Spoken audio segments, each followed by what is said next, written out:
Hello and welcome to Miniatures Rundown. I'm Mitchell. I'm Kevin. This is Kevin. He is here with me to do the Soulblight Gravelords. Oh, it's a little shiny. Spoopy. The October review. No, part 1 of 2. I did mention that you would potentially be joining us for the reviews because I actually said OBR particularly because I forgot you played. Yep. Soulblight. So we're gonna go over the stuff in this book, do some brief overviews of the allegiance abilities and how the spells work and all that stuff, and then we're going to do the Warscrolls pretty brief because there's a whole lot of them. There's a ton of Warscrolls, yeah. Unlike some of the newer armies, it is exhaustive to go through everything in this. Well, yeah, I mean, you saw the card pack; it's about this thick, yeah. So it's it's no Stormcast Journal. No, certainly not.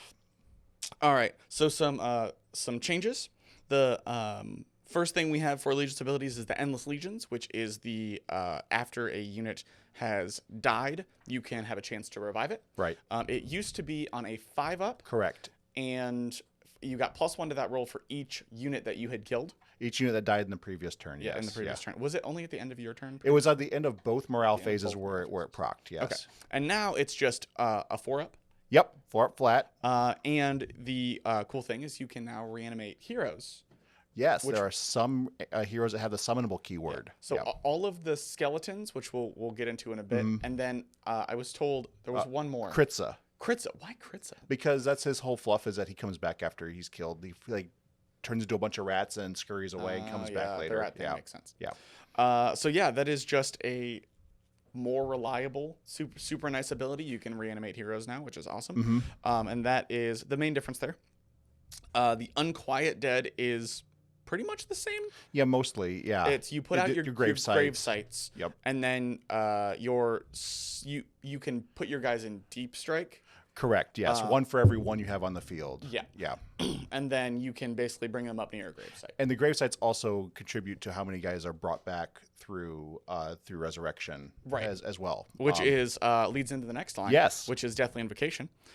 This also used to be random and depending on which heroes you took. And now it's just in your hero phase, pick 3 friendly summonable units, wholly within 12 of heroes, heal 3 wounds, or reanimate 3 wounds worth of guys. Right. Add 1 to the number of slain models if they're within 12 of gravesite. So you can reanimate either 4 single wound models or 2 2-wound models, right, which like is nice. Sub-cavalry, like the Black Knights, I guess. Yeah, or the Black Knights. Yep. And then wolves are also 2. Yes, they are. Yeah. Nice. So that's great to be able to resurrect extra guys. And the last general allegiance ability is the Deathless Minions, which changed to just be a 6-up ward all the time. Everyone just has it. It's like no longer tied to grave sites or heroes, which is nice. Yeah. It was way too complicated to keep everybody in line with. It's more in keeping with how modern Sigmar is looking with, there's a lot less convolution with how you. Just realized this was on there. Well, not sponsored. Not anyway, sponsored. Go ahead. But it's not tied to the to a bunch of convoluted positioning and stuff to make sure that you have making the buffs that your army should have just as part of your army rather than having it conditional on things. I mean, to be fair, back in Old World, the whole thing about undead is that all of their units sucked, but their heroes were amazing. Right. So they kind of very much relied on their heroes, and they're kind of spreading it out a bit more. Yeah, they're definitely because I used to play Old World as well, and Warhammer Fantasy Battle. I don't play Old World yet, but Warhammer Fantasy Battle.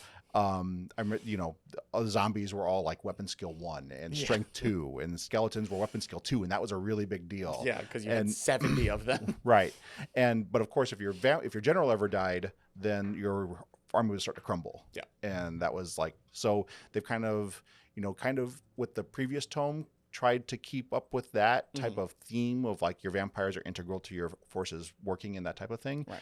And I've kind of stepped away from that just a little bit more to okay, so we're just gonna everyone should just have a ward just because they're dead, they're harder to kill. Yeah.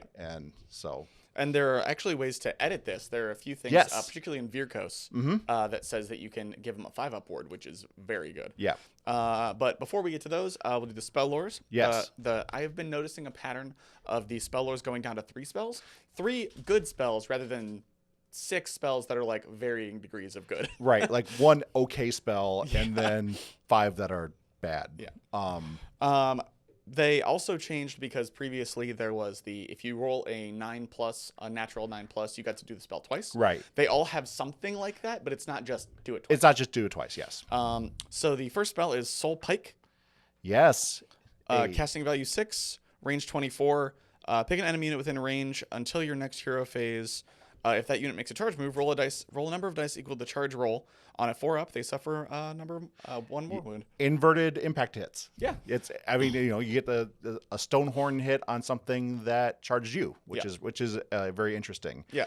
Stuff that gets bonuses to charges, I could see, like Slanesh and Khorne. Does it say modified or unmodified, or just it the charge says roll? makes a charge move, roll a number equal to the charge roll. Oh wow! So yeah, even bonuses to charge and stuff. Which is interesting because most things that like impact hits are unmodified charge rolls. Yeah. So that includes modifications, which is really interesting. Yeah. I was thinking stuff like Slanesh has some of the chariots have like roll 3d6 for the charge. Right. So you roll 10 and you get. Or like Kragnos, for instance, is a 3d6 charge for everyone within 12 inches of him. Yeah. So. And then the unmodified casting roll of a 9+, you get to pick 2 different enemy units within range. So it's very similar to the being able to cast it twice, but man, that seems really strong. Right. Vial Transference is what did you know? Yeah, Vial Transference basically its casting value is 4, I believe. 6 and a range of 9, and you roll a dice for every for the wounds equal to the wounds characteristic of the target unit, and for every 5-up, it takes a mortal wound and you gain a wound. Okay. And so really good against Gargants. 35 wounds, rolling 35 dice, you're going to get a bunch of mortal wounds. Each 5-up, and there's no cap on it, which no, is nice. There is no cap. Nice. So it's definitely, it can be really funny in certain situations. There are some matchups where it's really bad. Like actually useless. Yeah. Like you'll roll 5 dice max. Yeah. And you obviously want this on some of your big guys who, first of all, want to get in because it's only range 9. Right. And second of all, have a lot of wounds to be able to heal. Right. And then the casting value 9+ is the spell is not unbound. The target suffers 1 mortal wound. You can heal 1 mortal wound on a roll of a 4-up instead of a 5-up. That's super silly. Yeah. Yes. I mean, you can never depend on that to happen because it's an unmodified 9 to cast. Yeah. But if it does happen, especially if you're one of those matchups where someone's playing Archeon or Kragnos or a Gargant, you could take a big chunk off of those models. If there's a monster meta, I think this spell is very, very good. Right. You go up against something with 20 wounds and you're potentially dealing half their wounds. Right. The last one for the Lore of the Vampires is Spirit Gale. Yep. Casting value of 7. If successfully cast, each enemy unit on the battlefield suffers 1 mortal wound. Yikes. And if you cast it on a 9+, you resolve it twice, so it's 2 mortal wounds. Yeah. This spell is stupid. That spell is goofy. It's so good. I definitely see that. If you're taking like a Vampire Lord or something that is usually going to be sitting in the back as support, this is a great spell to give them because they can just do passive mortal wounds throughout the game. Yeah. And especially if you can get them next to arcane terrain, or if you're playing Legion of Blood where they get a +1 to cast, like they can, you can pretty reliably start getting it off and get some chip damage on a lot of heroes and stuff. And I have seen people say that this is potentially one of the most powerful spells in the game. It's definitely up there. It's good against armies that have that rely on a lot of low wound support characters. Yeah. I'm thinking like Fire Slayers, Lumineth. It's true. Lots of 5 wound, 6 wound heroes where you're just taking a few wounds off of them and making them weaker to other spells that are more like targeted arcane bolts and stuff like that. I think that there's some very serious play with this particular spell. Yeah, I really like it, and it gives a good. Another good spell to the Lore of the Vampires, because I was always having trouble with all these spells were kind of bad. Right. Well, and Beasts of Chaos have a similar spell, but it's only on the Shaggoth. Oh, okay. And it's one of his lore spells where it does 1 mortal wound to everyone. But you have to take a Shaggoth. With this one, you can just put it on a little Vampire Lord and say, "Hey, here we go." You put it on a Vampire Lord. Then we go to the Lore of the Death Mages, which is what the Mortarchs and the Necromancers get. Right. Fading Vigor is some of these have very similar names, but kind of edited their abilities a little bit from last time.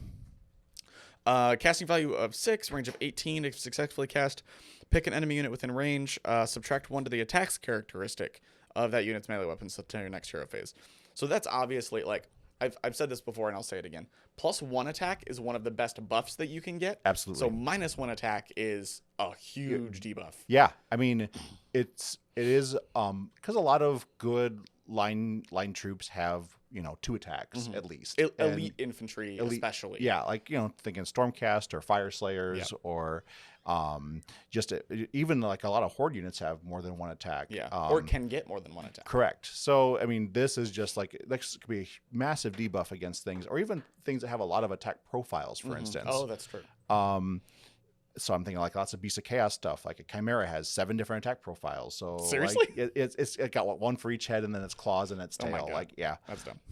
And then the 9+ benefit is you subtract 2 from the attacks, which is more situationally useful. Is. Like if you can never depend. Once again, it's not something you can depend on. Right. It's nice if you get it, but it'd be great against something like if you happen to do it on Annihilators, for instance. Yes, like super elite infantry or even heroes. Right. Obviously, it gets better the bigger the unit because then they get less attacks. And it's actually really good against Gargants too, because Gargants lost a lot of attacks in their current book. Their attacks got stronger, but they have fewer of them. Sure. So you get some some return on that investment too. And one of the benefits about not having to pick your spell target until you cast means that if you're getting the +1 of the exactly -1 of the -2, which is something that a lot of people forget, that's how spells work. Yeah. Is that you cast and then you see if it's cast, then you see if it's unbound, then you choose your target. Right.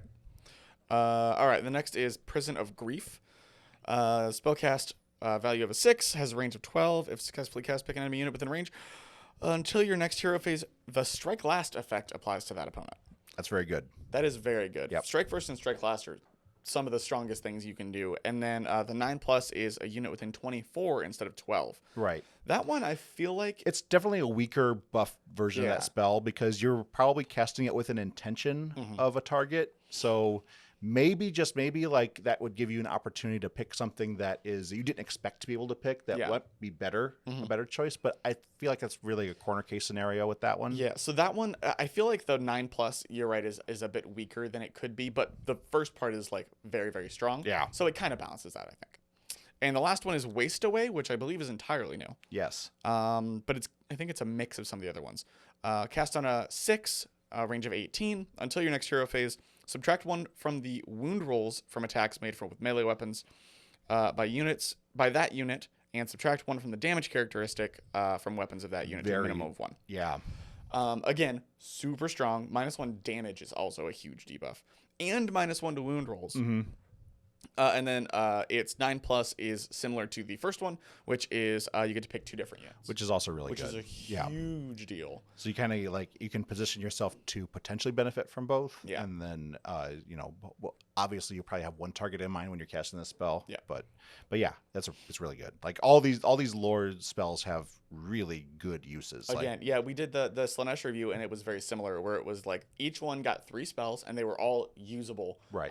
With very few exceptions, whereas before it was. Yep. There's a bunch of trash. 1 good one, 1 okay one, and the rest were all bad. Right. Then we move on to the individual legions. Yes. Legion of Blood, all about dem vampires. Actually, no, not really. Well, it does. I mean, there's a lot of buffs to vampires in Legion of Blood. Josh and I were talking that it's kind of like, because this is Neferata's Legion. Right. And Neferata kind of wants to be the vampire. She very clearly wants to be the one in charge, which is kind of thematic. Right. So go ahead and tell us about the Legion of Blood. Do you like the Legion of Blood? I like Legion of Blood a lot. I think it's definitely one of the more aggressive legions out there that's pretty more straightforward to play. Okay. But they're buff for if a vampire hero is within 3 inches of an enemy, you get +1 to their attacks characteristic, and if you're outside of 3 inches of an enemy, you get +1 to your casting, dispelling, and unbinding. That's so +1 to cast is really strong, and it's becoming rarer as tomes go on. Yeah. They're trying to step away from being able to just auto cast whatever you want and stuff like that. So getting those bonuses is really great. Their heroic abilities are also really good. Yeah, one of the cool things they did to this is that I believe every I keep saying legion because they're not all legions. No. Every one Dynasty. Dynasty. Totally not Necron. Don't worry about it. Every dynasty got heroic actions. Right.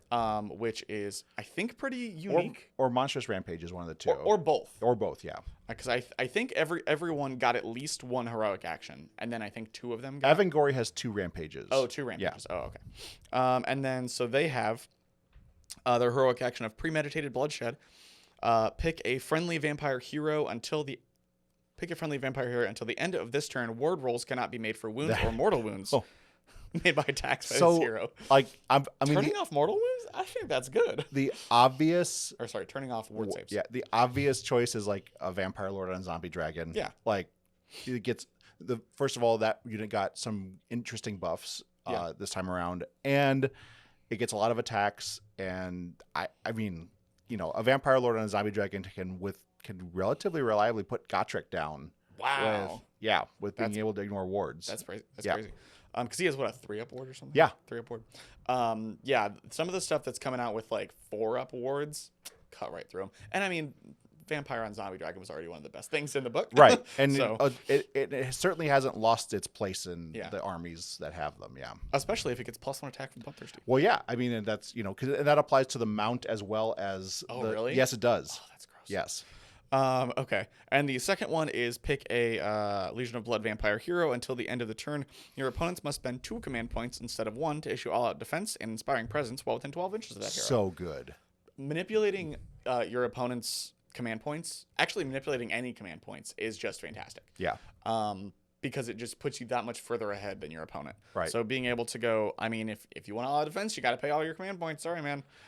Well, and it changes your opponent's economy, especially depending on where you are in the initiative. Mm-hmm. Like if you're going at the top of the turn, and you can really force the issue of them because if you have a top of turn, they're going to have more command points than you. Right. So you really force the issue of, okay, I'm going to make them use all their command points so that they can't use them on the return. Right. And I mean, it's being able, and of course, it's just a really strong heroic action. Like I mean, both of them have incredible uses, and I think that actually the one that turns off wards is probably it's sad to say, but it's probably the worst of the two because that's situationally useful. Yeah. But when it's useful, it's really useful. When it's used, like going into Hearthguard Berserkers, for instance, you have their 4-up ward. Like that's the biggest thing about that unit. They have that 4-up ward, and now as Vampire Lord and Zombie Dragon just goes in and starts slaughtering them. And but both of those are fantastic. I love the heroic actions basically across the whole book.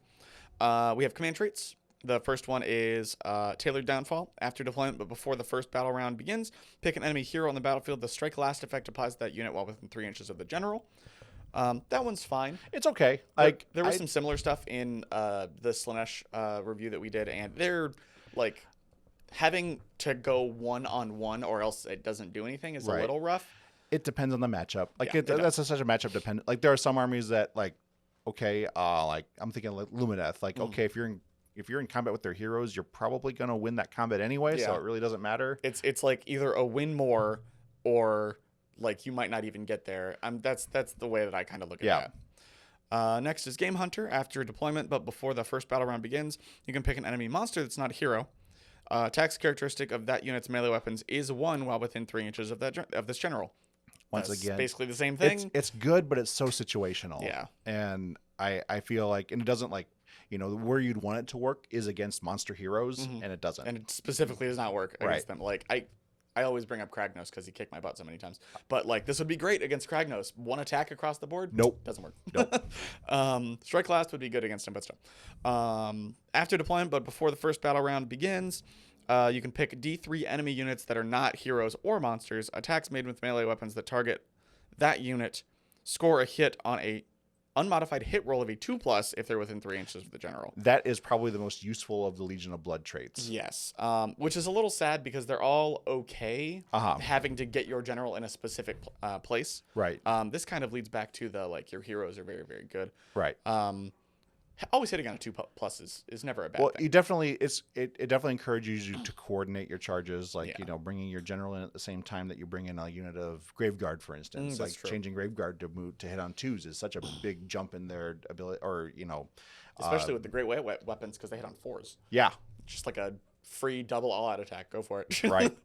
But yeah, the fact that all of them have to be within 3 inches of your general has to get into melee. Right. That's iffy. But that one is probably the best one because you get to pick D3 units. Right. And they could be anything. So like, because if your opponent has only monster heroes, this does nothing. Does nothing. Yep. And your opponent doesn't have any combat heroes. This does nothing. That kind of thing. And almost everyone has some kind of line unit that you can put that on. Yeah. That and the attack profiles for a lot of the stuff is pretty middling in the Yeah. book. Like there's nothing that's really stand out awesome. But I think that the buff really can shoot things into doing a lot that normally wouldn't be able to. I agree. Artifacts of power, the Amulet of Screams. Roll a die for each enemy unit within 18 inches of the bearer successfully casts a spell that is not unbound. On a 3+, that unit suffers D3 mortal wounds. So good. That's really strong. Yeah. After the effects have been resolved. So it's like for each time an enemy unit within 18 inches casts a spell and is not unbound. Oh, yeah. that's really good. Like one of the things that you can do with that is putting that on like a White King or something that you can put into the grave. Oh, that's a good point. Just like pop him up, and then he's within 18 inches of I'm thinking Lumineth is a good example. Yeah, that's of what this. Lumineth and Tzeentch are probably the two biggest, and some of the biggest boogeymen right now. Right, and if you combine that with the Spirit Gale spell, and that chip damage combined with casting spells and doing damage on top of those spells that are cast. Yeah, you could take a unit down to half health before you make any attacks. Right. I mean, like Teclis, who casts 4 spells. Yeah. Nagash, who we'll get to. If you're, it's death on death. Yep. You can cast your 8 spells. At least he gets a ward now. I was so slightly off topic. Again, Kragnos kicked my butt many times. Kragnos charged me. Oh no. And I had no. I had a 6-up board. Plop. Poor Nagash. Yeah, it was very bad. Blame Brian. Okay. For that. The next one, Orb of Enhancement. Once per battle, at the start of the combat phase, you can pick an enemy hero within 3 of the bearer and roll a dice. On a 3-up, that hero cannot be picked to fight that phase. Situationally awesome. Situationally amazing. Yeah. I like that. Yep. Kragnos. Yep. Put it on some huge. Again, put it on someone that's going to go into a Mega Gargant. Yep. And it's like that guy, he does nothing this turn. I mean, that's where like a combination of that and the one where you could pick a hero to, from the command traits, the combination of those two, of course, like you're gambling a lot that you're going to have a matchup where that is important. Yeah. But it makes him a great assassin. Like, if you put, obviously, I think the obvious choice for a lot of these traits and artifacts is going to be your Vampire Lord and Zombie Dragon. Yep. Like, it's just like, he's always going to be up there in someone's face. And he's so fast, he'll get to where he needs to be. Right.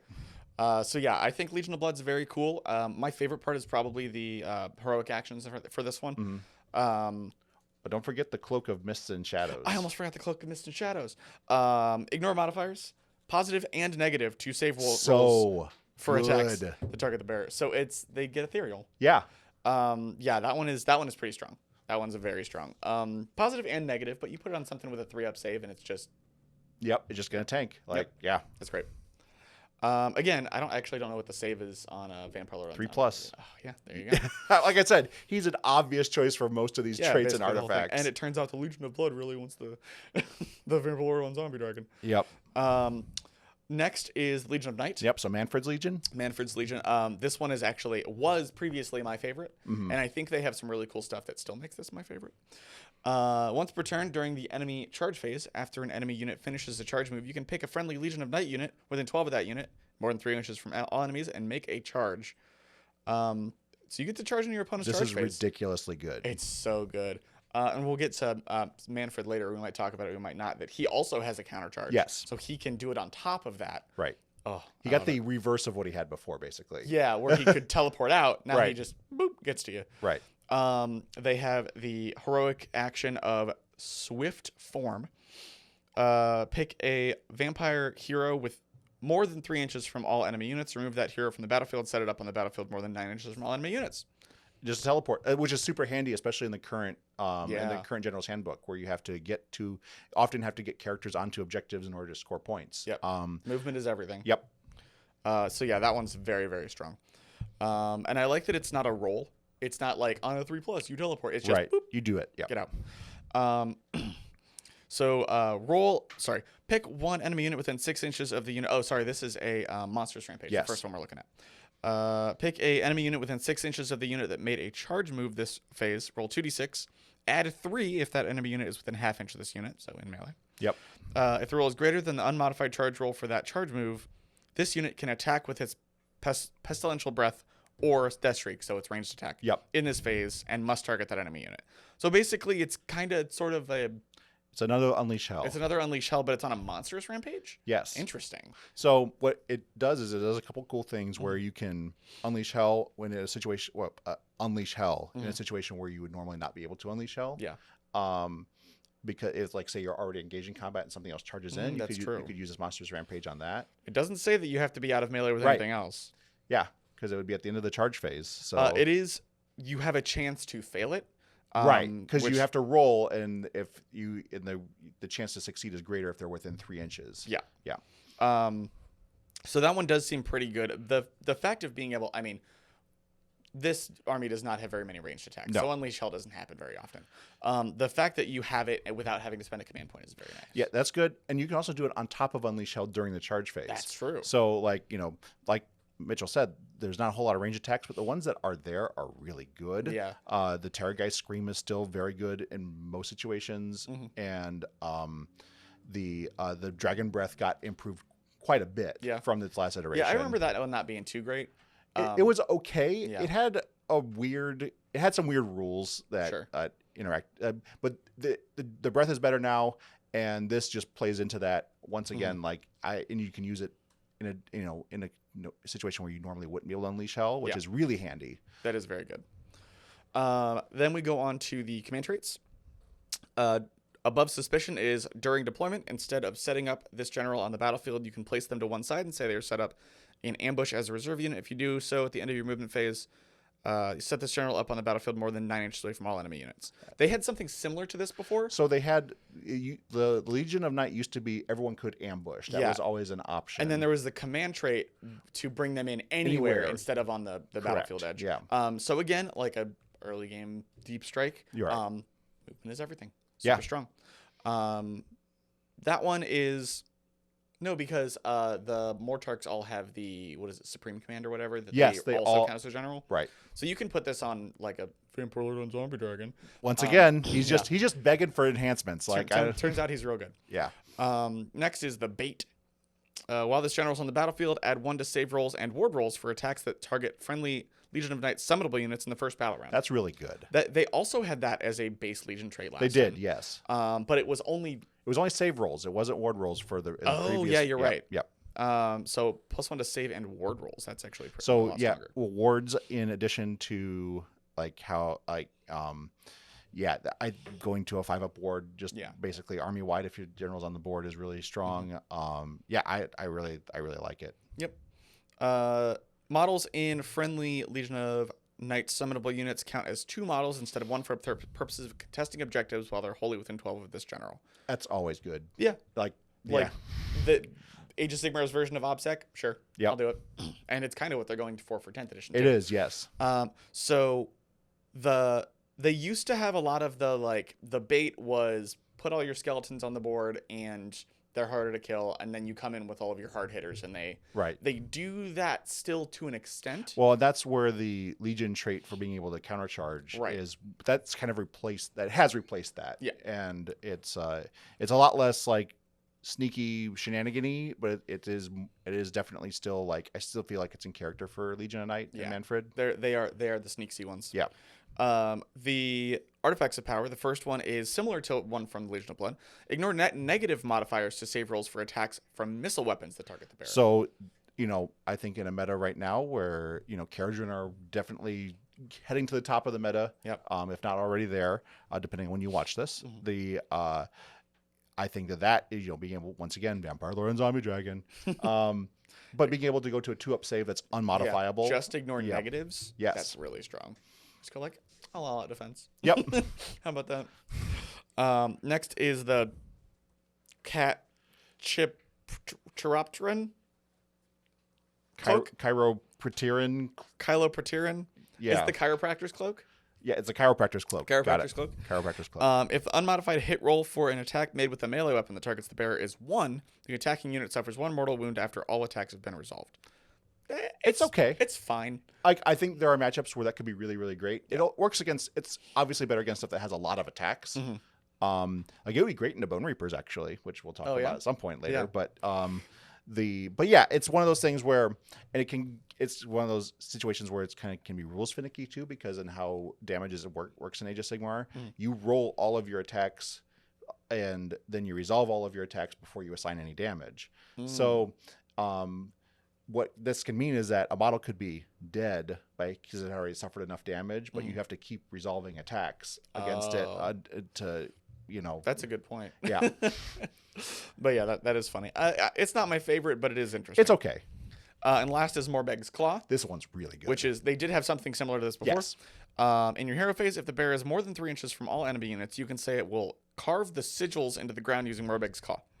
If you do so, add 2 to the casting rolls for friendly wizards, wholly within 12 of the bearer until your next turn. Man. However, the bearer cannot make a normal move, run, retreat, or attempt to charge. Still, it's I saw this all the time on like a necromancer. The Uh-huh. necromancer just stood still, popped out Yep. his little thing, and he was like, +2 to casting rolls. It's great for a backline hero that is you don't plan on moving up at all. Like Yeah. he's protecting your backline objective, or he's just holding the line or something like that. It is Like, only within 12.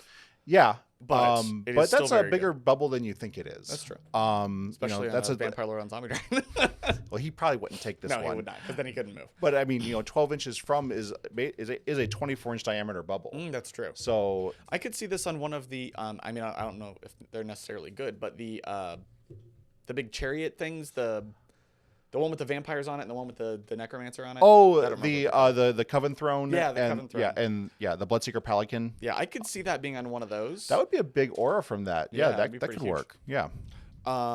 So yeah, I really like Legion of Night. The Mortarch of this one was my favorite from the last. Oh, book. Manfred. Manfred is so cool, and I mean he had the teleport, which was dumb. Yeah. But he's still very cool. I like. He is. And now on to Vyrkos. the Ultramarines of the book. I know. Yeah. They decided that werewolf vampires were cool, and then they were like, let's make all of them. Yeah. So they have wolfy stuff. In the combat phase, the strength of the wolf is the pack is the name of the ability. It's very in theme. Yeah. In the combat phase, after a friendly Vyrkos hero has fought for the first time, you can pick a friendly Vyrkos that is not yet fought in that combat phase that is within 3 inches of an enemy unit and wholly within 12 of that hero that unit fights immediately. So it's, you could chain. yeah. It's the fighting twice in a row. Yeah. They did that a little bit before. Well, that used to be available to all Soulblight through the White Dwarf update. Oh, right. And- I forgot yeah. about that. And now it's just contained to Vyrkos. Right. Then they have 2 heroic actions for Yep. this one as well. Pack Alpha. Pick 1 friendly vampire hero, then pick 1 friendly Deadwalkers unit within 12 inches of that hero and visible to them. You can add D3 models to the unit. Designer's note, this can go above their unit's maximum size. So this is going to get fact. Yeah, I know. Yeah. We're thinking the same thing. Yeah. Because for some reason, first of all, the corpse cart is a Deadwalkers unit. Right. It's not summonable, but this doesn't say summonable. Right. That one I think is stupid and should not be a thing. The Right. other thing is the Kasagi Night Guard. the Night Guard from Curse City. Curse City Right. are also Deadwalkers. So, and they're decently I mean, if you strong. could add models to them, they get a lot better. Yeah, they do. Especially when it's D3 models, you only Right. start with 2. Right. But yeah, that one there's no way that's going to stay as is. No. It's just going to put summonable on it, and that's going to be fine. Yep. I'll have no problem with that. But if they don't do that, if that's intentional, woo, buy your guys now. Get some corpse carts. Yeah. Kin of the Wolf is the next one. I saw some people complaining that you can't do the summoning as much anymore. But now it's on a heroic action. Right. Which is pick a friendly vampire hero. If you do so, you can add one unit of 10 direwolves to your army. That unit must be set up wholly within 9 inches of the hero and more than 9 inches from enemy units. Cannot move in the following movement phase. Cannot carry this more than once per battle. So you get a free unit of direwolves. It's good. Yeah. Like they took it away from Radikar the Beast. Yeah. But because it's available to every Vyrkos hero, Mm-hmm. like your threat of where you can put those wolves, like they're wolves are great objective holders. Yeah. And they have a really cool ability to be able to pilot and fight within 6, Mm-hmm. so they can really muddle things up. Disrupt, unleash, not unleash hell, but they can disrupt like a lot of order of operations of your opponent and stuff. And Because they're fast, decently durable, right, that kind of thing. Yep. There's also the what's her name, Belladama, Yep. has the ability to pass off wounds onto wolves. So if you take a unit of wolves next to her and they kill the unit, you're like, boop, here's another one. Here's some more wolves. Yeah. More doggos. Moving on to the command traits, driven by Death Stench, you can reroll charge rolls for friendly Vyrkos units wholly within 12 inches. Always of good. Rerolling charges is good, I think. Yep. The Hunter Snare, for the purposes of contesting objectives, this general count as a number of models equal to their wounds characteristic. So do we want to say Vampire Lord on Zombie Dragon again? We do. Yeah. Actually, it should be mentioned that specifically for Vyrkos, Yes, this is important. Their unique units can take these. Yes. Unlike literally every other faction in the game. Well, and they do have like 12 named characters. They do. And so it kind of makes sense. Yeah. But you can take Radukar the Beast and give him one of these things. Right. Which is nuts. Well, yeah, Radukar, I mean, giving him Hunter Snare, having him count for 12 models, really strong. Yeah, really good. And lastly, for the Alpha Predators, is at the start of your hero phase, friendly Vyrkos Deadwalker units wholly within 9 inches of the general can make a normal move of up to 3. It's okay. It's fine. A little extra movement on your slow guys. Yeah, I mean, zombies are, obviously zombies are what you think of, but also the bats are, not the bats, the wolves are Deadwalkers too. because they're zombie wolves. Yeah. And being able to move those 3 is really good. And corpse carts are Deadwalkers. Pretty fast, yeah. So you can move them up, like being able to just kind of keep pace with the rest of the army. You know, it's fine. I really like Hunter Snare. I think that's probably going to be the choice most people Hunter make. Snare is very good, and rerolling charges is good if you just want to be like pure aggressive. Right. Yeah. Onto the artifacts, which can also be given to unique heroes. Yep. The Ulfin Carney phylactery. Good job. Add 1. Thank you. Add 1 to ward rolls for friendly summonable units for the purposes of the Death Spell units trait. Good. Well, within 9. Yeah, +1 to ward rolls is dumb. And the fact that you can just give it to any summonable unit within 9 inches of them is very strong. Again, put this on something with a really big base size. I can't really think of one right now. I don't know. I mean, it's weird. Yeah, it's weird. But yeah, that one's super strong. Next one is the Terminus Clock. At the start of the hero phase, enemy hero phase, you can say the bearer will stop the Terminus Clock. If you do so, roll a dice on a 3-up until the end of that phase. Subtract 1 from the casting roll for enemy wizards. It's good. So this one previously, it didn't have a roll, but it went off automatically. It was only once per battle. But it was once per game. Yeah. So the fact that you can do this every turn and have a chance to reduce their casting, I think is much better. Right. Rather than like, you're probably going to cast a lot, so please stop. But right. Man. So that one I think is pretty strong. Last one is the standard of the Ulfin Watch. If the bearer is on the battlefield, you can choose roll a dice each time your opponent spends a command point. On a 4-up, you receive an extra command. It's really good. Yeah, these are all very strong. Yeah. Again, manipulating command points is always fantastic. Yep. And always having more. I mean, they're a precious resource. And it's on a 4-up. Most of these abilities are on a 5-up.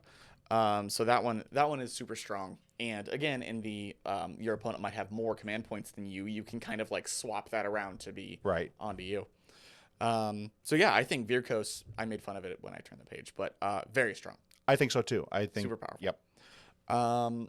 The Kastelai Dynasty. These ones are the all vampires. All vampires, blood knights, and blood that. knights. Yeah. Their cool thing is Might of the Crimson Keep. At the end of the combat phase, if an enemy model was slain by attacks made with melee weapons by friendly vampires, basically they get a buff depending on what they killed. Right. If the slain model was a hero or monster, add +1 of the damage characteristic, and this is until the end of the battle. Yep, every time. Yeah. So and they stack. Yeah. They stack? Well, they stack on top of each other. You can't take the same one more. You can't get the same one more than once, but they stack on top of each other. Okay. So you can have +1 attack, which is from the next one. If you kill a model, if the slain model is a wounds characteristic of 3 or more and not a hero or monster, you get +1 attack. Yep. Excluding mounts. And the last one is if they have wounds characteristic of 2 or less, you get +1 of the move. That one's going to be more likely, so the benefit is a little bit less. Right. But they're all very strong. But +1 damage and +1 attack. And Blood Knights are no joke in this new book. Again, they were one of the best things in the last book. Right. And then they're like, yeah, they're fine. Just do it. Their heroic action is pick a vampire hero. Until the end of that turn, at the end of each phase, if any wound or mortal wound was allocated to that hero and the unit was not slain, roll a dice for each enemy unit within 3 inches of that hero. On a 2+, that unit suffers D3 mortal wounds. That's a weird one. Yeah, I mean, it's really good on something that if you plan on getting Vampire Lord on Zombie Dragon, involved in a bunch of combats. So he's gonna like splash out wounds to him every time he takes damage, and it's wounds or mortal wounds. So if he takes like multiple rounds of wounds, he's just like boop. That's really good. Oh, it's at the end of each phase. Sorry. Yep. But still very strong. And then they have their monstrous rampage, which is add one to the ruined rolls for attacks made with melee weapons by this unit in the following combat phase. It's really good. It is very strong. I mean, obviously, the only choice for that is either a Vengorian Lord or a Zombie Dragon or Vampire Lord and Zombie Dragon. Yeah. But both of those are good because they have a wounds characteristic of to wound characteristic of 3 on most of their weapons. Mm-hmm. So just spiking that to a 2, it's basically like you get to do Finest Hour. Yeah. And on anything. Yeah. On your dragon. You could do this on what's the other one? The bat. Not the zombie dragon, the other one. Terrorgeist? Terrorgeist. No, you can't because it's not a hero. So you can't. Oh, it's a rampage. This is the monster. Oh, it's a rampage. So yeah, you could do it on a Terrorgeist. Might be kind of wasted on a Terrorgeist. Yeah. I agree, but because you're kind of just fishing for 6s with a Terrorgeist. That's true. Yeah. And being that this is a monsters action, you can do it on multiple monsters. You can, but not in the same turn, obviously. Not in the same. No. Yeah. Yeah. But yeah, you can. Where you want to put it is. Yeah. So you get the choice. The command traits: Swift and Deadly. You can reroll charge rolls for friendly Kastelai units while they're wholly within 12 inches of this general. It's the same, but bigger from the Vyrkos Dynasty, which is sure, why not? Once per turn, if this general is on the battlefield when a friendly Kastelai vampire unit gains an ability from the Might of the Crimson Keep, which is the thing that when they kill a thing. Right. And this general does not already have that ability, it gains the same ability. So he can, suck up the abilities that the other Blood Knights get out there. Yeah. That they Blood Knights go in and kill something to get +1 attack. Your general has +1 attack. Yep. Awesome. And lastly, if during deployment, if this general is on the battlefield, instead of setting up Blood Knight's unit on the battlefield, you can place it to the side and say they're in the Crimson Keep. As a reserve unit, you can set up the unit of the Crimson Keep, 1 unit in the Crimson Keep for each unit you've set up on the battlefield. Your usual reserve rules, yeah. At the end of your movement phase, you can set them up and reserve more than 9 inches away from enemies and within 6 inches of the battlefield edge. So they go in reserves. Yep, they go into outflank. Yep. So they kind of sort of took that from Legion of Night. Well, they had it. They kind of had it. They had it before too. Oh, they did. Yes. Okay. But now it's a trait that you have to take. Right. And which is takes up your generals. Right. Artifacts of power: the Grave Sand Shard. Once per battle round, at the end of the battle shock phase, you can return 1 slain model to each summonable unit wholly within 18 inches of the bear. That's fine. Yeah, it's fine. Like I don't think that it's. It is 1 slain model, not 1 wound of models. That is correct. So you can get multiple wounds back with it. Right. So but the number of stuff that's summonable and has multiple wounds is pretty low. True. And also this dynasty is really focused on the vampires. I don't think the Blood Knights have summonable. No, they're not. They're not summonable. No, they're not. So yeah, like being able to reanimate a Blood Knight would be very. Oh, good. That would be amazing. But no, that's it. This one, that's probably like one of the stinker artifacts in this book, I think. Yeah. So you would want to be like Kastelai Dynasty with a bunch of summonable stuff, which is like a weird. Yeah, you don't really do that. Not sure that jives. The next one is the Fragment of the Keep. Subtract 1 from wound rolls made for attacks with melee weapons by enemy units within 3 inches of the bearer. Solid. Yeah. Yeah. It's fine. Yeah. Put on a combat general and put it on someone who wants to get in. They can possibly pass it out to multiple things. It's really good on a Vengorian Lord. Vengorian Lords already reduce your rend. Yeah. So makes them even tougher. Yep. And lastly, the Red Casket is add 3 to run and charge rolls for the bearer. That is really good. 3 to run and charge rolls. Wow. Yeah, that's pretty strong. Yep. Again, put it on a Vampire Lord and Zombie Dragon, Vengorian Lord, that kind of thing. Yep. Makes them. What's the named character? Prince something. Prince Fordhigh. Fordhigh. Yep. I can never remember any of the named characters. That would be pretty good. Not on him. No. Yeah, he can't take. He's not Vyrkos. Yeah. No, he's not Vyrkos. poor everybody who's not Vyrkos. And I believe lastly... It's Avengorii, yep. Lastly is Avengorii Dynasty, which is the monster dynasty. They do not have, like you said, they do not have a heroic action, but they have 2 monstrous rampages. Yep. Once per turn, at the start of the combat phase, you can pick a friendly Avengorii monster within 3 inches of any enemy units. Until the end of that phase, use the top row of the unit's damage table, regardless of how many wounds they've suffered. So you just get to fight at top tier with a monster once per combat phase. That's solid. Yeah, it's pretty good. Yeah. I could see it being a little wasted in the early game, depending on what your opponent's doing. Right. But it is solid. It's definitely better. Yeah, late game is definitely better. The damage tables are a lot more forgiving in this book really? than they were in the previous book, so it's not quite as great as it could have been. Yeah. But I'm not gonna decry the damage tables as being better. But yeah, it's definitely not the best faction ability. Sure. I don't think. And then the monstrous rampages. The first one is pick D3, Maddening Hunger, pick D3 different enemy units than one of this unit, and roll a dice. Roll separately for each model. If the roll is greater than their wounds characteristic, it is slain. It's good. You can snipe heroes. Well, you can snipe unit champions, standard. that's true. Musicians. I forgot it was individual models. Yes. Enemy units, then roll a dice. Yeah. If you get lucky, you can kill small heroes with it. Yep. Because it doesn't say non-hero. You can just boop. Yeah, like a little five wound hero. Like if you roll a 6, that could matter. It works on things like it's great against Chaos Chosen, or 3 wounds apiece. So you have 50-50 chance of killing a Chosen with with each one. That's pretty good. Yeah. Until the end of the following, the next one is Unstoppable Nightmare. Until the end of the following combat phase, the first time a different friendly Avengorii unit within 6 inches of this unit is destroyed, this unit can fight immediately after the last slain model is destroyed and that unit is removed from play. So this is really techie. At the end of the following, until the end of the following combat phase, the first time a friendly. Okay, yeah, that is very interesting. So the thought behind this one is like you throw a trash unit in with a monster into a combat, and if they decide to kill the trash unit, then the monster then gets to immediately follow up. Yeah.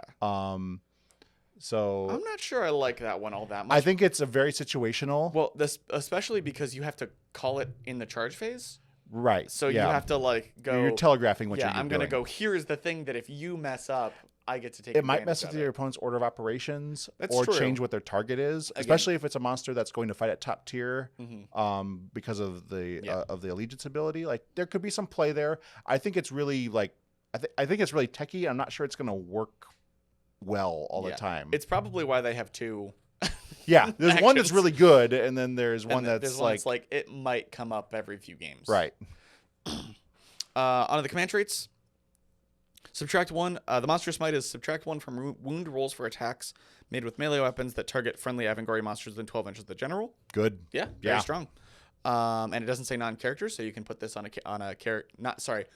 a hero, and it'll affect them too. Right. Which is very strong. Until the start of the I keep going with the ability before I read the name. Torment-driven throws. At the start of the combat phase, you can roll a dice for each enemy unit within 3 inches of the general. On a 5-up, that unit suffers 1 mortal wound, and the strike last effect applies until the end of that phase. Meh. Yeah, the fact that it's on a 5-up. If it was a 4-up, I'd say this is really good. Yeah, or had a longer range, but you have to be in melee with them. That one's pretty rough. Unhinged Rampager. You can reroll charge rolls for this general. In addition, at the end of the shooting phase, if any wounds or mortal wounds were allocated to this general in the phase, this general is more than 9 inches of enemy units. This general can move up to D6 inches. Not bad. It's fine. I think it's definitely something. There. I think it's because monsters are worth more on objectives. I think this is more of an objective play type trait where if you get shot, you can move onto an objective or move out of or move back out of a threat range or something like that. They're like just in shooting range. You can back up out right. of it.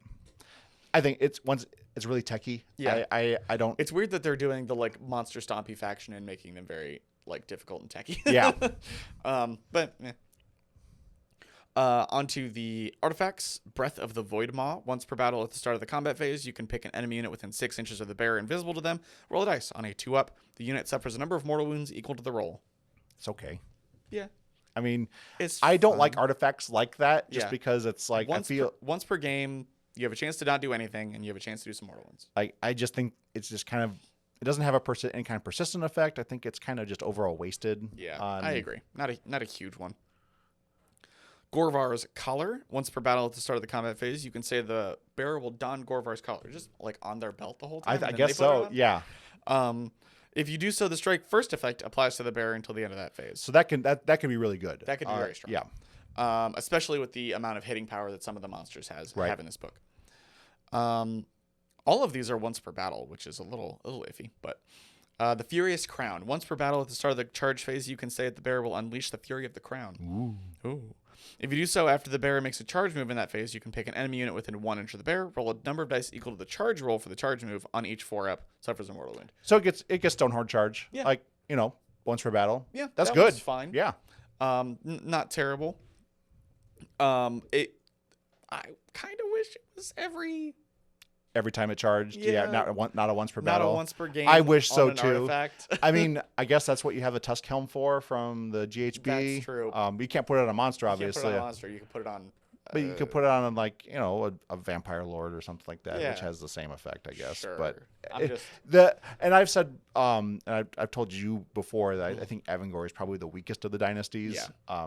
And I think this kind of bears that out. Like, Yeah. I mean, the monsters are really strong individually, but I think that the allegiance abilities for Avengorii are just kind of, they're not bad. They're just kind of meh. And compared to the rest of the book, which is really good. Is very good. Yeah.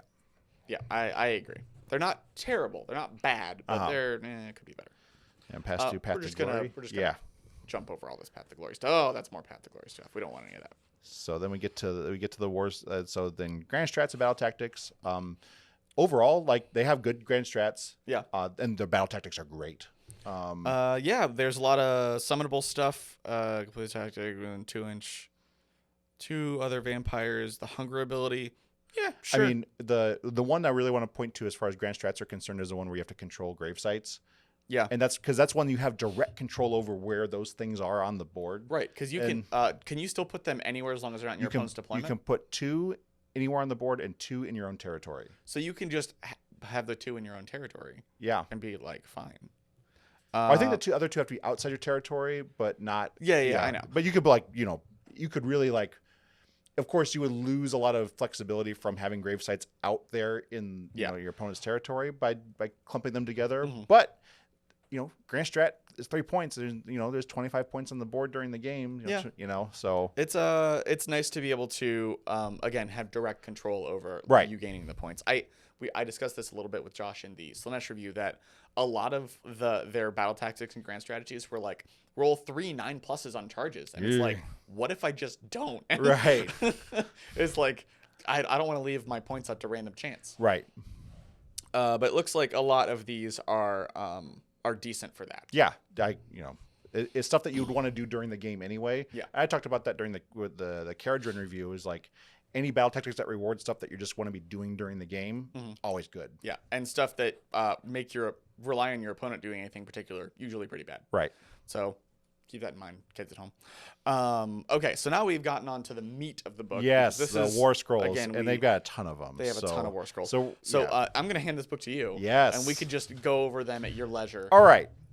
Wonderful. Now I am the captain now. 4 hours later. So Nagash got it's been well publicized. He's got a significant glow up. He now just has a 5-up ward, which is fantastic.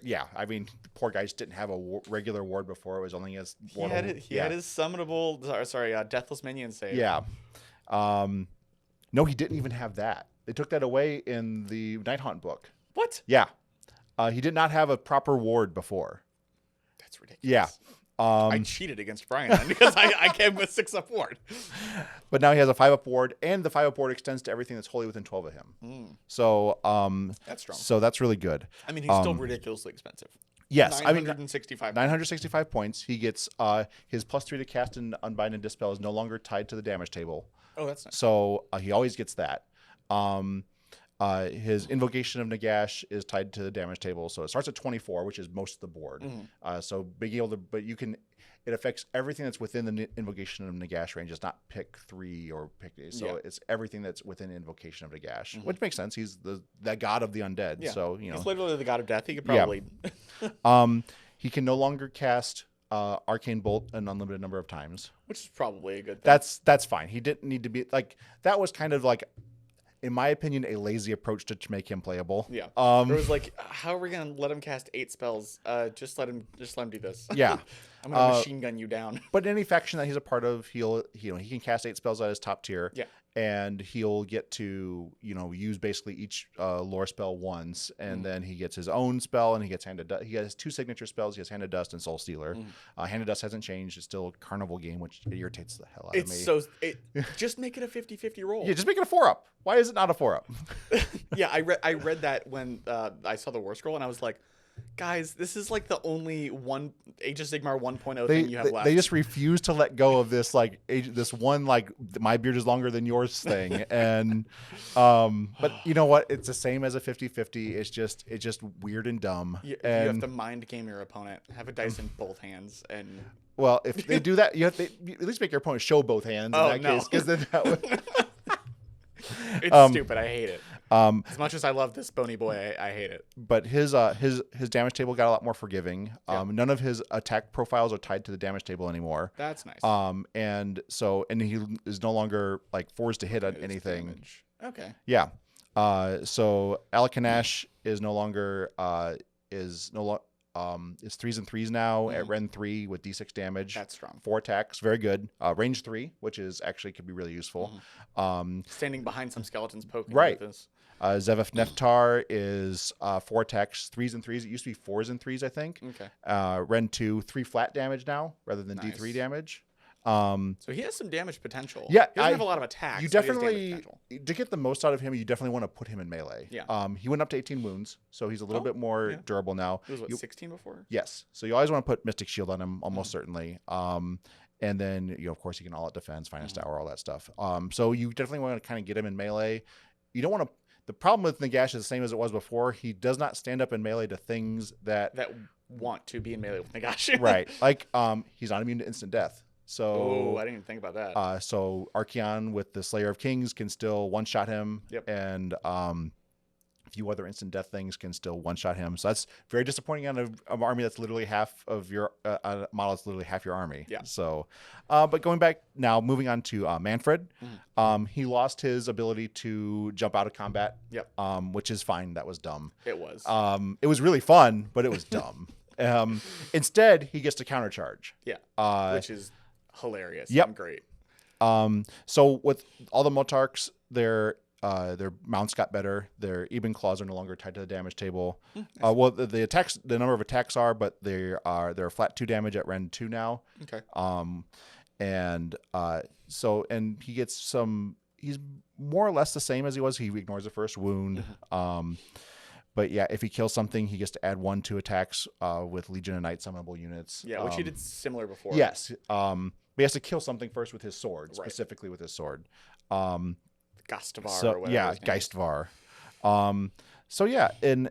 He strikes first if he charges. And if he receives redeploy, he can charge instead of making a D6 move. So yeah. Between him doing that and his countercharging Legion of Night, I think that's going to be a very interesting game to play. I do too. All vampires gain the hunger, which they brought out slowly with the last book with the exile with the Hollow King. Yeah, he healed when he did damage rather than gaining D3 if he killed anything. Yeah, and now all of the vampires have that now. They just healed the amount of damage they dealt to a max of 6? 6. Yep. Yeah, that's much stronger. Yep. Neferata, obviously the Mortarch of Blood. She has some really cool stuff. Dark Mist, she still has that spell from before. Is it the same as it was? Yeah, so it makes you ethereal. So that could be it. Yep. So say ignore negative. Oh, it's only ignore negative modifier. So it's better than ethereal. Better than ethereal. Yep. Is it just melee or just range like the artifact was? Just attacks. Wow. Yeah. So strong. So combining that with the artifact that's available with the Cloak of Mist and Shadows, that's also in there. There's stuff that can be done in there. -1 to hit rolls for melee weapons for a Legion of Blood wholly within 12 of her. That's solid. Yeah. Just a straight damage reduction. And Dagger of Jet does the same thing that it was before. It has a chance to instant kill a hero. But the other thing is that, and I don't know if she had this before, but her Mortarch of Blood, where she could. Oh yeah, you have that. I can find out. Yeah, she can my book with me. Pick 3 friendly Legion of Blood units on the battlefield and remove them, and then redeploy them. I don't think she had that before, but I didn't see her a whole lot. That's true. What is it called? It's called Mortaka Blood. Nope. Does something entirely different. Okay. Enemy units were slain inflicted by models attacks. They can heal up to D6. So it's just a better version of the Hunger from previous edition. So no, that's entirely new. Yep. And being able to redeploy, I think, is really strong. Yeah. The game Age of Sigmar is one in deployment and movement, Which is why I lose most of my games. Then we go on to Prince Vordhai. He went through a couple of little changes. All the zombie dragons changed significantly. Their damage table is a lot more forgiving. It just affects their move and their claws. And their claws now are variable attacks, but 4s and 3s, -1, 2 flat damage. Well, I think it was always 2 flat damage on the dragon. It was D3 on the Terrorgeist for the claws. Yeah. But the Snapping Maw is 3 attacks, 4s and 3s, -3 rend now for 3 flat damage rather than D6, which I prefer flat 3 over D6 any day of the week. The randomizations, I would rather go slightly below average to get the guarantee. But yeah, and the Pestilential Breath, I think that's one to also point at. It used to just be 1 attack, and you had to roll. You first had to make a roll and see if you got under the unit, and then if the number of models in the unit, it auto hit, and then if that roll failed, then you rolled to hit normally. It was weird. That is weird. But now it's just D6 attacks, 3s and 3s, -1, 3 flat damage. Whoa. Yeah. That's pretty strong. Yeah. That's on the regular one too? Yeah. Oh, that's gross. All the zombie dragon variants have terror. So enemy units cannot receive inspiring presence while they're within 3. That's good. Very strong. They also have the Hunger. Vordhai's signature spell is Quick Blood. 7, he gets strike first. Okay. And that's very, very good on a combat dragon like that. Yeah. So also he's the Kastelai character. Yeah. So he has the Fist of Nagash, which is this is brand new for him too. Once per turn when he's on the battlefield, a friendly Kastelai vampire gains an ability with the Might of the Crimson Keep, which is the one they get for the reward they get for killing something. Yeah. You can pick one other friendly Kastelai vampire unit wholly within 24, which is a really huge range, especially considering his base size is huge. Yeah, it's like 120 or something like that. That has not already gained that ability and has not gained any other abilities from the Might of the Crimson Keep, and he can pass a unit that got an ability to another unit.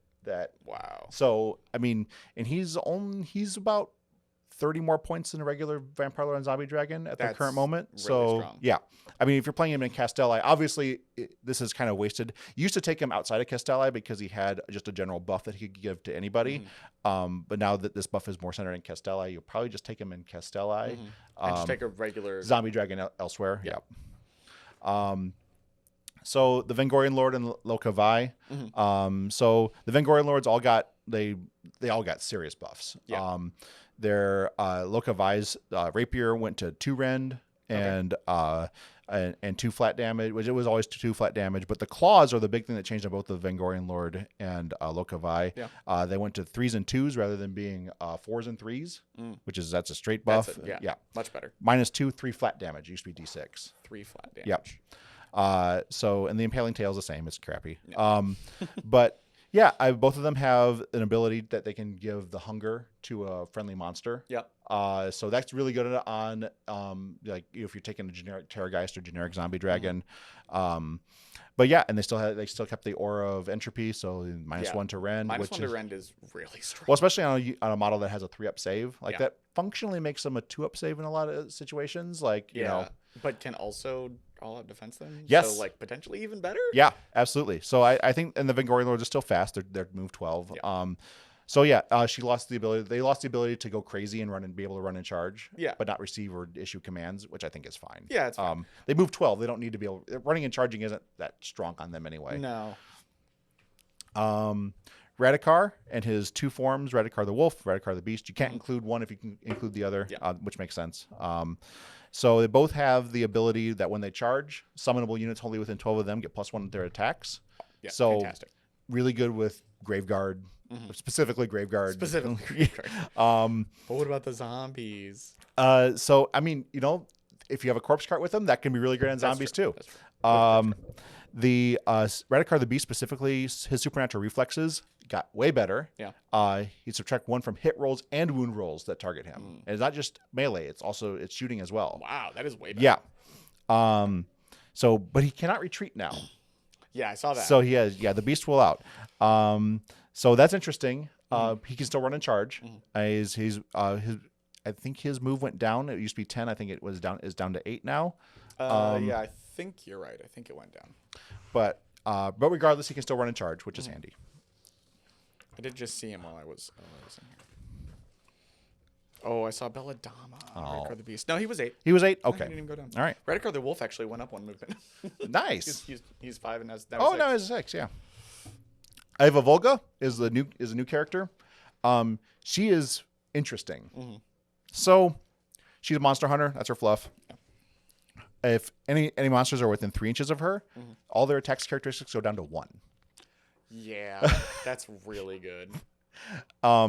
She also has 2 attack profiles. One is her axe, which is 5 attacks, 3s and 3s, -1, flat 2 damage, which is a fine attack for a character, for a foot character. She also has a Shrieking Swarm, which is her bats, 4s and 4s, -1, 2d6 attacks. But if she's wounded, she automatically has that attack profile changes to 12. So makes her a weird like horde clearer. Yeah. If like so she has at that point she'd have 17 attacks. Yes. Wow. Yeah, if she's wounded. That's weird. Yeah. So she has a hunger, but yeah, I think she's only 120 points. Yeah. I think it's good value for 120 points. That's like, pretty good. you know. And she also what is it? If she's near a monster, she counts as 10. Oh yeah, she models counts on as 10 objective, for which is it's so weird because I mean, she's still going to like even if all their attacks characteristics are 1, she still has the availability to die against something that's like really big and stupid. Right. But man, she is like this strange monster control piece that I was not expecting. Yeah, I think it's a really unlike of course if you're playing any of the dynasties, you don't have to be playing Vyrkos to include her. Right. She just doesn't get the allegiance abilities, but she could be a good like if you need a 120 point character, yeah, you can slot her in and then like, oh, I'm playing against Gargants. Neat. Or Archeon. Yeah. Oh, Archeon suddenly one swing with the Slayer of Kings. I do like that has a particular like defensive and control piece against monsters. Right. But also with the extra attacks against the hordes, she can fill a couple of roles. Yeah. Yeah. I mean, she like against elite infantry and that, but she has more than one good matchup. And the Shrieking Swarm also gives her -1 to be hit as well. Oh, nice. So I mean, she's okay. Yeah. Like 6 wounds, 4 up save. Belladama is mostly the same as she was before. Yeah. It really hasn't changed. Under a Killing Moon is the biggest change to her. It went from a 6-inch aura to a 24-inch aura around her. Holy crap. For exploding 6s. So I mean, but other than that, she's basically the same as she was before. Yeah. Her signature spell does wounds and then makes a wolf. Makes wolves. Yep. And she can pass wounds off onto wolves. She likes wolves. She's riding one. She lost a command ability that gives wolves a 6-inch pile in, but they just have that now anyway. Yeah. So yeah. And then we're into like all the weird Vyrkos like name characters. Gorslav is mostly the same. Yeah. The thing that he got that was different, he used to be able to revive a zombie on a 3-up because again it was a 5 and then got +1, and now it's just he gets to do it's just for free. You don't have to roll for it. Still not great, but Tortigillus changed quite a bit actually though. He gives and it only works on Vyrkos. This is the one time where if you take him outside of Vyrkos, he doesn't do much. Yeah. But he gives friendly Vyrkos a 5-up ward while they're wholly within 12 of him. So if you don't want to take the artifact that Vyrkos has that gives that a similar thing out, then you can just take Tortigillus, and I think he's relatively inexpensive. Actually, that would also mean he also has a decent gun, with 2d6 shots. Yes, but that also means that you can put like the big bubble on 2 different parts of the board. Right, exactly. You can extend where you get. There's a lot more 5-up wards going out there. Yeah, and he did. His necrotizing bolts went from a spell to a ranged attack now, which is actually really good. 2d6 attacks, 4s and 4s, -1, 2 flat damage. Yeah. So the potential of technically 24 damage. I mean, you're not likely. You're not going to get it, but But I mean, he goes into all out attack with finest hour. Like maybe he could do some significant damage with that. Sure. The Vyrkos Bloodborne. It looks like they're mostly the same as they were before. You can move, but I guess the big thing is that before the first battle round begins, you can move them 10 inches. Yeah, they have a pre-game move. They used to have a 5-up ward. That's right. Yeah, but now they lost that and they got a pre-game move. Right. And they're a cool little combat unit. Yeah, I think they're 3 wounds apiece, so they're and they come in a unit of 3. So I mean, they're low on the priority Yeah. Yeah, I mean They're pretty fast. They're gonna get someplace and mess some stuff up and then probably die. yeah. I mean, 3s and 3s -1, 2 flat damage. Yeah. Watch Captain Halgrim is The biggest thing he got is he's summonable. Yeah. We talked about He it a can little bring- bit earlier. yep, It's and- the first one that we've seen summonable. Yep. Did his ability? So he can do he can give the auto 6 to run to Okay. Vyrkos Death Rattle. Yeah. He used to be like he makes them move 3 extra inches. The one artifact or whatever Yeah. we saw earlier, and he was not worth it taking at that point. The Vargskir has the hunger. His profiles for his attacks are similar-ish. His maul went to a 2 to wound now. I think it used to be a 3 to wound. But he's kind of feels the same. Like he's not really taking this guy, but It's very similar to the Bloodborne. Is like they're fast and they're gonna get something and probably mess it up, but they'll die. Kasargi Night Guard are they After the errata comes out, they'll be back on the shelf with all the other So one thing that did change with them is they can they get the +1 attack even with Redukar the Beast. It Yes, used to they be used to just just with the wolf. Yes, that's correct. So that has some play, and they do have a 5-up ward all the time. Yes. Which does technically mean that they could have a 4-up in Vyrkos. No, because that only affects summonable. Oh, so if they okay. get summonable, Got it. then yes, That's true. Which would be okay. I would take that trade over the silliness of being able to summon D3 of these guys, I guess. Yeah. D3 models. So Lady Annika, now she changed in a way that's really significant and cool. Yeah, these two like came out after. Well, they were because a little bit of history. They were supposed to be expansions to Curse City. Yeah. And then when Curse City kind of like had its issue, then they just came out on their own. But neither one was like terribly. No, they were both kind of bad. Yeah, neither one was terribly impressive. They didn't do anything in particular that was cool. But but Lady now Annika, they do. Kiss of the Blade Proboskin. So if she wounds a hero or monster and it's not destroyed, you worsen their save by 1 to a maximum of 6+ until the end of the battle. Yeah, it's crazy. You just send her into something and poke it with your blade, and then. +1 to the rend technically. I mean, by way of another, by an way of extra another buff. mechanic. But it's till the end of the battle, and as long as she can stay in combat for multiple rounds, it stacks. Oh, I didn't even think about that. I mean, she's probably not going to survive too long against a thing that you really want to hurt with it. Yeah. But I mean, even giving it a permanent -1, it's huge. Yeah. Kritza also changed in a very significant way. He gained a summonable keyword, Right. which As we talked about replaced earlier. his ability that allowed him to just come back after he died. And he can retreat instead of fighting when he's picked a fight, which can be situationally really useful. Yeah. He has the He's on vermin. an objective and they charge you and you're just like, no. Yep. The Verminous Court, at the start of the combat phase, he gets to pick one enemy unit within 1, and on a 3-up, and someone that has an artifact of power, on a 3-up, the artifact of power can no longer be used. That's so good. Destroying an artifact. I mean, situationally good, but can be very strong. Well, especially on a model that can come back. Oh, that's true. Just like pop him right back up, get him in there. That's gross. And now what we've been talking about since Literally the whole time. Yeah, the Vampire Lord and Zombie Dragon. You're going to see this guy a lot. Yeah. You're going to want him a lot. Like if you're playing, he has the same thing as the Terror as the Lord Vordhai, so no inspiring presence within 3. He has a really good signature spell, which I think he had before, which is a Curse of Exsanguination, but I think it's slightly different than it was before. Yep, Curse of Exsanguination. All right, it's a spell with a casting value of 7, a range of 18. Pick one enemy unit within range invisible to the caster. It suffers 1 mortal wound. If it's allocated and not slain, on a 3-up, it suffers 1 mortal wound, and you keep doing that until it is slain or no mortal wound is caused. Okay, so similar.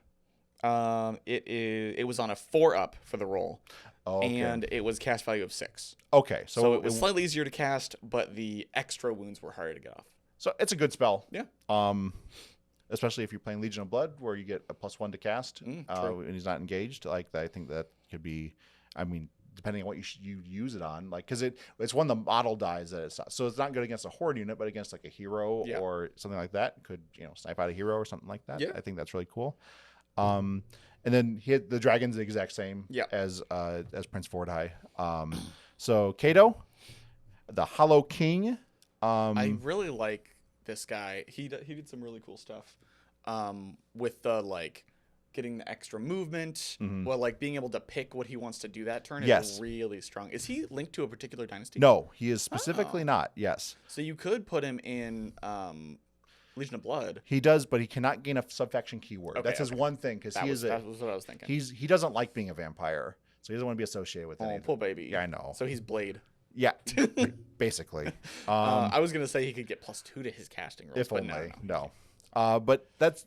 I mean, he's good in melee. He's good at casting. He's speedy. Like he's a good tech piece. The Vampire Lord is mostly the same as before. Yeah.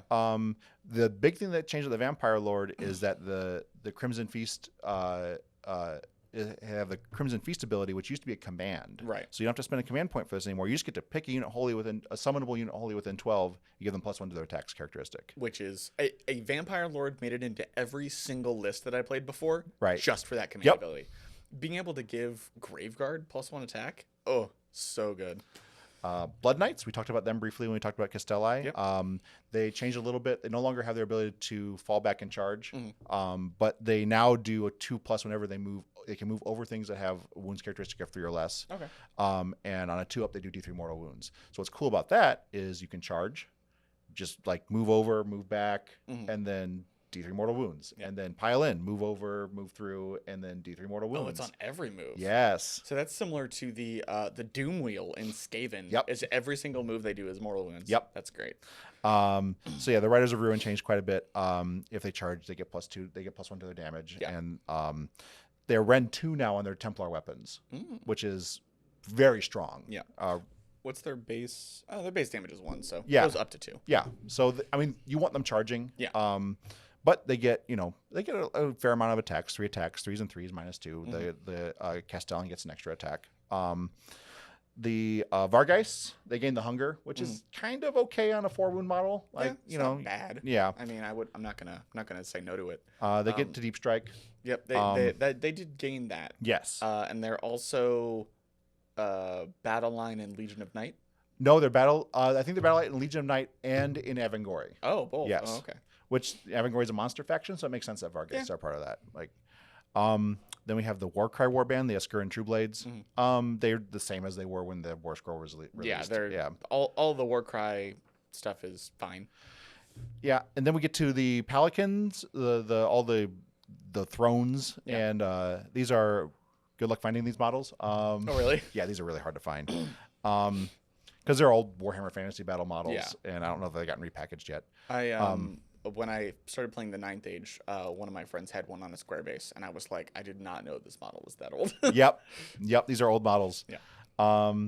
So Bloodseeker Pelican has the hunger. It has a bunch of techie abilities. Like a lot of these are all really techie. Like they're not really like combat pieces. They're all like all very much support pieces. Take a Vampire Lord or some named character for that. Right. So they still have they have the Bloodseeker Paladins, the Wail of the Damned.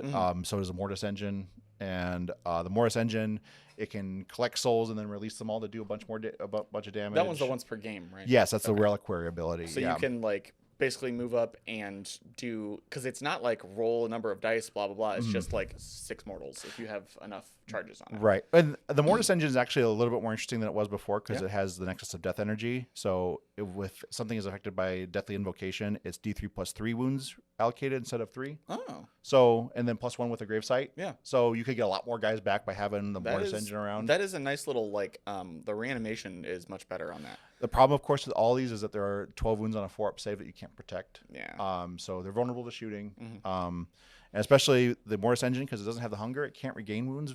Oh, that's a good point. Yeah, and it's not a hero. So, like, it's... Whereas the Bloodseeker Palanquin is a vampire. Right, and so is the can Coven regain Throne. wounds, yeah. The Coven Throne got what I would consider mostly a nerf. Really? Yeah. Was it seeing play? Yes. Really? Yeah, because it used to be able to give out +1 attack. Oh, yeah, that's true. And... but now it's just a tactical insight is you can use 2 of the same commands in the same phase. Okay. Which is, I mean, that's good. Yeah. But it's not as good as +1 attack. No, it's not. You can get an extra command point if you take the first turn. You can cast. Oh, if you take the first turn in the current battle round, you can cast an extra spell with this model. If you take it the second turn, you get an extra command point. Okay. That's fine. It's normally a Yeah. 1-cast wizard, so going up to a 2-cast wizard is fine. Right. And it does have an interesting spell, which I doubt you actually see do what it's supposed to do, but it's Undying Servitude. It does D3 mortal wounds to a hero. If the hero is removed from play from the spell, you get to add a Vampire Lord within 3 inches of where that hero was. So he turns the hero into a vampire. I actually did not know that. That's kind of fun. So if like there's a hero running around that has like 1 or 2 wounds left, like this could do the trick. Yeah. Range of 12 is pretty generous, but I doubt it's one of those things that you're going to see happen often. Like that's pretty situational, and even if like it might not do anything. Right. Zombie Dragon, exact same as just without a vampire on top. Yep. We already talked about that one. Yep. Terrorgeist, very similar to what it was before. The Death Shriek is the exact same as it was. The only change really with this is that the talons went from D3 damage to 2 damage. Okay. So yeah, I mean it's fine.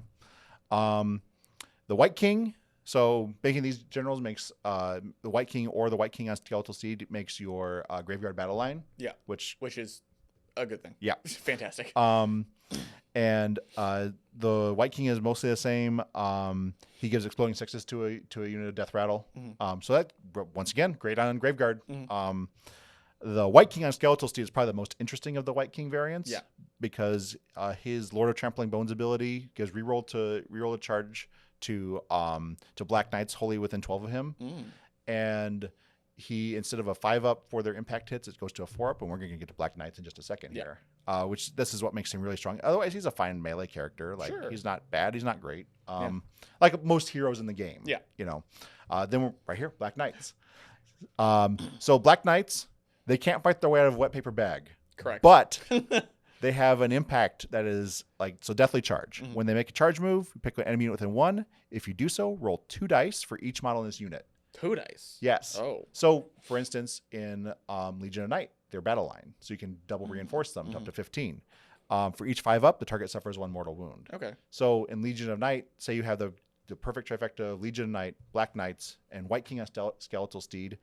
That is 30 dice on a 4-up doing a mortal. So take 15 mortals. Yeah. That's gross. I mean, their attack profile is garbage. Yep. But it is you don't take them for that. No. You take them for the impacts. Which I think is really cool. They have lances, so I guess I buy it. Yeah. Then we go on Graveguard. One of my favorite units in the book. Same. They've changed a little bit. The sword and board's the same as it was before. But the great weapon went from a 4 to wound to a 4 to hit rather than now it's a 3 to wound. It used to be a 4 to wound before and a 3 to hit. So and it gained an extra inch of range. Oh, which means that it can fight in 3 ranks now. Nice. And the adding to the -2 hit rather than -2 wound is a bigger deal because there's way more ways to counter -1 to hit. Yes. So you can go 3s and 3s pretty easily, whereas getting your wound to a 3 was much harder. And more ways to get exploding 6s, except the White King can just give exploding 6s, Belladama Volga. Yeah. So I mean they're great. They do the mortal wounds on 6s to wound, and they get they still get a bunch of attacks, 2 attacks apiece. They're not particularly durable, but that's okay because it's way easier to get more guys back now in this current book. Yeah. So the Necromancer changed pretty significantly. The one cool thing about him was Van Hel's Dance Macabre, and it changed a lot. It did. Now it is a fight in the hero phase ability. Which is cool. It is situationally better than the old one, but not consistently better than the old one. Like the other, just being able to fight twice. What was cool about the old Dance Macabre is that you had fight twice on the target unit, and that persisted until your next hero phase. Yeah. This is just, you get to fight in the hero phase. You get to fight immediately. Yes. Which is, don't get me wrong, that's really strong because your opponent can't all out defense against it. They can't, there's a lot of things that don't proc if it happens in the hero phase rather than the combat phase. Yeah. So it's situationally really good. Also, I think out of all the factions that I play, Death probably has the most availability to have prolonged fights. Like, where I'll have a unit of 30 skeletons or something, fight the same guys multiple times. Right. So being able to fight in the hero phase and then move on the rest of your turn if you can finish that fight is, I think, very strong. I do too. Zombies, Deadwalker zombies, they get they basically get to do mortal wounds back when you kill them on a 5-up with melee weapons. Rather than when they kill stuff, killing more stuff. Yeah, they don't get 6s to do mortals on their attacks anymore, and they don't have the 6-inch pile-in anymore. They are, so they're 4s to wound now rather than 5s to wound. Yeah. But then they still get to make more zombies when they kill stuff. They get the mortals on the hit with the corpse cart. Yeah, that's what I was going to say. Is that when you look at their profile, keep in mind that you basically, if you're going to take them, they're either ablative wounds or you're going to take a corpse cart. Yep. Those are the two options. If you want them to do damage, you're taking a corpse cart. Yeah. Dire wolves, they're still great. Move 10, 2 wounds, 5-up save. They get a 6-inch pile in now, which is great. The Fellbats are still perfectly fine. I mean, they're move 14. They're great screens. They're 3 wounds apiece still. I think these guys are also Battle Line and Legion of Night. I think you're right. Yeah. They changed a lot of the Battle Line. Yeah. They're fast and cheap, and they're 2 damage for their melee weapons. Oh, that did go up. Yeah, because I think it was 1 damage before. Yeah, they were like basically there to be fast and annoying, and now they have some damage output. Okay. I mean, it's nothing amazing, but it's there. Yeah. They were damage 1 before. They're mostly going to be screens and disruption units. I think they're only 85 points. They're really cheap. Corpse cart. Yep. Buff zombies. Buff zombies. Is it just zombies or is it just Deadwalker zombies? Deadwalker zombies. Yep, specifically those. Sorry, audience. I wasn't sure if it was like Deadwalkers, anything that kind of. So, and it's 2 different options for the Brazier and the Lodestone. Do the same thing as it did before. -1 to cast within 12, or it just plus used 1 to to be cast. 2 different profiles. Yeah, and I don't know why. I don't know. It didn't need to be. Yeah. It's garbage in combat, like it always was. Death Rattle Skeletons changed a lot. Oh yeah. So they have Tide of Bones and Blades now, which is if they outnumber the opponent that they're attacking, they get +1 rend. That's pretty strong. So they went from 3s to hit to 4s to hit, but they're now 3 to wound. Yeah, which is so really they swap that. Very similar to the skeletons. They have Skeletal Legion. Now, this is the really cool thing about the new skeletons is that at the start of each combat phase, so yours and your opponents, you roll a dice for each missing skeleton. On a 4+, you get a skeleton back. Nice. I mean, they're going to be a great tar pit. Yeah. Previously, the thing that they did was it was when they're chosen to fight, right? Which you kind of like took advantage of with Dance Macabre and all that kind of thing. But just the fact that you can like, if your opponent is attacking first, you don't have to like wait to see if they kill them. Right. You just like at the beginning of the turn, boop, I get that many guys back. Yep. It's very strong. Then we have the Underworld's warbands, which are they're fine. They're fine. Nothing. Yeah. Then go to Dentalos, the Exile Dead. There's so many Warcry warbands. That's just the end of the book. Yeah. So, overall thoughts on the book. I think it's a straight improvement from the previous tome overall. I like the things that they changed. There was a lot of complaining. I mean, I'm in Facebook groups and that's all. Complain. There was a lot of complaints that they like nerfed the book and they just play different. Yeah, they're different. The old tricks don't work anymore. Yeah, and that's okay. Yeah. I feel like this feels better. Like I feel like the vampire heroes and stuff are more, I don't know if heroic is the right word for it. Sure. But they're more villainy, I guess. And but I think that there's a lot more like synergy in the book. I think that there's a lot more opportunity to play and interact with your opponent. Yeah. Like with the counter charges in Legion of Night and all the stuff that you can do with like all kinds of counters with Legion of Blood has all kinds of like you just have really strong vampires being able to ignore ward saves. Like there's just so much tech in this book that I feel like there's so many viable ways to play this army. Yeah. That I feel like the previous book didn't quite have access to. Yeah, basically every single competitive list was like Blood Knights, Vampire Lord on Zombie Dragon, or 2. Yeah. And then like whatever else, who cares? Yeah, some stuff to fill in. Yeah. Yeah. Whereas this one, I think the stuff is strong enough and the legions are strong enough that you can kind of spread out a bit more, and it will be a more balanced internal book. I agree. I think the internal balance is a lot better than the previous one. Yep. Because there were just some obvious choices before. Yeah. And I mean, not to say there isn't, like Vampire Lord and Zombie Dragon is probably going to be in every single one of your lists. Still very good. Yeah. Which is okay. Yeah. I wish it was a better model. Yeah. I was hopeful that they were going to do a resculpt of that, but here we are. When this book came out, I picked up some alternately sourced one.